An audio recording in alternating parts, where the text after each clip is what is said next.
What's up mga lods, for today's video mga lods, nandito tayo sa Palace in the Sky o sa kilalang tawag na People's Park in the Sky. Ito po ay matatagpuan sa tuktok ng bundok ng Mount Sungay, Calabuso, North Tagaytay, Cavite City.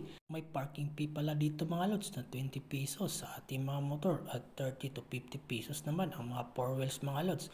Kasama ko pala dito si Nigel at DBA Hortisano at ang aking bayaw na si Jeffrey aka Dudong Korong. Dito mga lods, dahil Sunday ngayon, ang dami-daming tao na umaakyat dito mga lods sa People's Park in the Sky. Alam nyo ba ito po ay pinapatayo ni Pangulong Ferdinand Marcos Sr.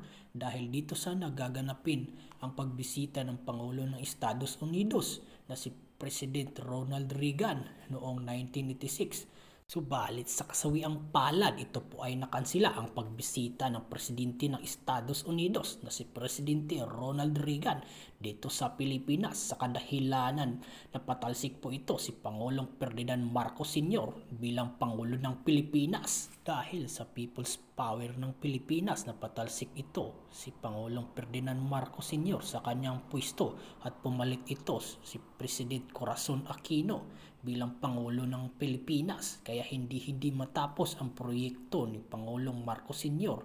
sa pagpapatayo ng mansyon na ito. Nasa tuktok ng bundok ng Mount Sungay, Calabuso, North Tagaytay, Cavite, kaya ginawa na lang ito ng tourist spot ng mga tao. Dahil nasa tuktok ng bundok itinayo ang mansyon na ito, marami kang makita magagandang tanawin gaya ng Bulkang Taal sa gitna ng Batangas Lake, at makikita mo rin ang buong tanawin ng Cavite at Laguna, at tanaw mo rin dito ang bundok ng Quezon Province at ang Maynila. Meron din sila bintahan dito mga tiyanggi-tiyanggian for souvenir.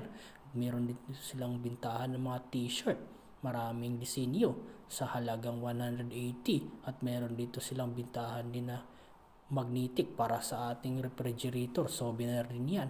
Napakagandang klima dito mga lods ngayon, kaso wala kang makitang views dito dahil sa sobrang kapal ng hamog at lakas ng hangin. Nandito kami sa taas, makikita mo yung pinyang malaki na yan. Dito kami sa taas ng mansyon, yan makikita mo sobrang lakas talaga ng hangin dyan. Wala kang makitang views, napakaputi lang yung paligid dahil sa kapal ng hamog.